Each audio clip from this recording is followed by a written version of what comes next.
and welcome to True Audiophiles. I'm going to do a quick little video here. Kind of had a little bit of a nice haul of record purchases that I made while I was in Vegas on a business trip. Got do some great stuff while I was there on my personal time. Like I went to see Beatles Cirque du Soleil Love for, unfortunately, probably the last time, because they're shutting down the Mirage to make a new Hard Rock hotel, and they're shutting down that performance. I'm hoping that they move it somewhere else to another facility.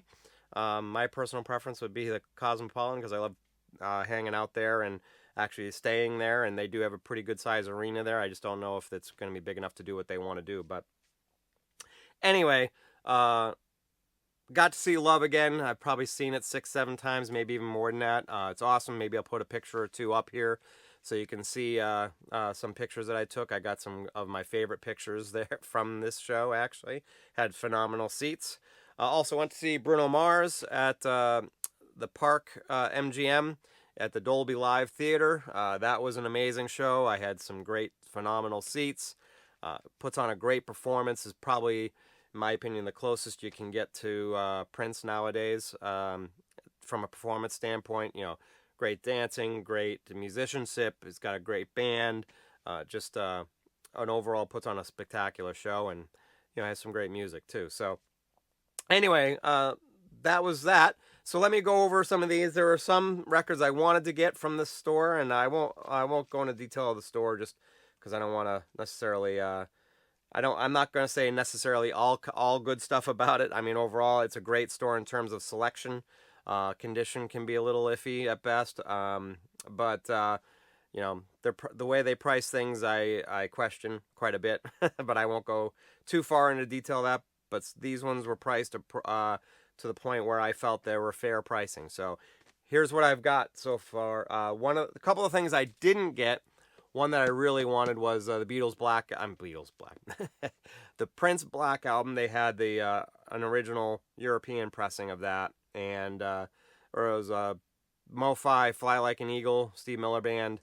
And there was one other one I'm not thinking of at the moment, but they were just priced more than I felt they were worth. So anyway, first one up here is Heart, Dreamboat Annie. This is a Nautilus Super Disc half-speed master series. So pretty awesome version of this. Has Magic Man and has Crazy on You. Just some really, really great songs on that. Next up is Lee Morgan, The Gigolo. This is I think it's probably a 70s pressing of this. I'm not sure when this originally came out, but I've actually had a chance to listen to this, and it's a really great album. Jacko's a little bit water damaged, but the record is in good shape. Next one up. This one was kind of beat up, but I thought I could salvage it, and I got a decent deal on it because of that. But it's a early pressing of John Coltrane, Favorite Things, and the big reason why I got this is because it's a mono pressing, and I prefer the mono version of this over the stereo, which is pretty rare for me. I typically like the stereo versions of most stuff, but the early Atlantic jazz stuff, I really tend to prefer the monos because they do wide pan left and right stereo recordings where, like, the instruments, there's no instruments in the center typically. It's, drums and everything else are all far left or right. So anyway, so that's why I got that. Next up is another Lee Morgan. This is just Lee Morgan's. Lee Morgan Sextet is from who this is from. It has, I should say, on it. This is actually a Japanese pressing. I want to say probably like a late 70s or early 80s Japanese pressing. So looking forward to checking this out because I would assume that it's going to be a pretty quiet pressing as well, but pretty awesome. I love Lee Morgan. Next one up is kind of an oddball one, but it's basically Charlie Daniels Band and A Million Mile Reflections. This is the album that's got Devil Went Down to Georgia on it.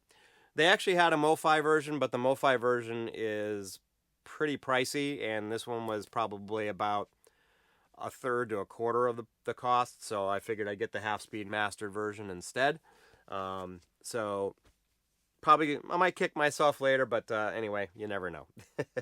And the last one on my list is actually one that I really haven't seen out in the wild too much, but it's Rod Stewart, Blondes Have More Fun, the MoFi version.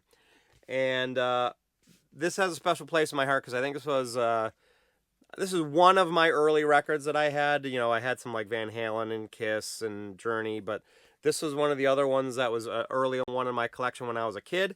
And I actually found this. This was sealed until I opened up and watched it, but it was brand new, sealed version of this. And actually, that Charlie Daniels Band one was sealed originally as well.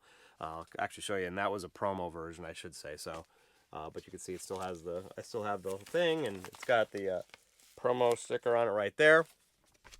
But still have the original seal on that one. So the Rod Stewart originally sealed as well, or I got it sealed and got them all cleaned up. I'm looking forward to checking them out. Just haven't had a chance to yet, but I wanted to share them with you guys and get your thoughts on them. And, you know, I guess that's everything I have. So leave some comments below. Let me know your thoughts. Hit that like button if you liked this video. If you subscribe to my channel, thank you. If not, please do so. I'd love to see some more subscribers. And if you want to know when my new videos come out, hit that alert bell. And I think that is everything I've got. So thank you very much. You have yourself a great rest of your day and a great rest of your week. Thanks a lot.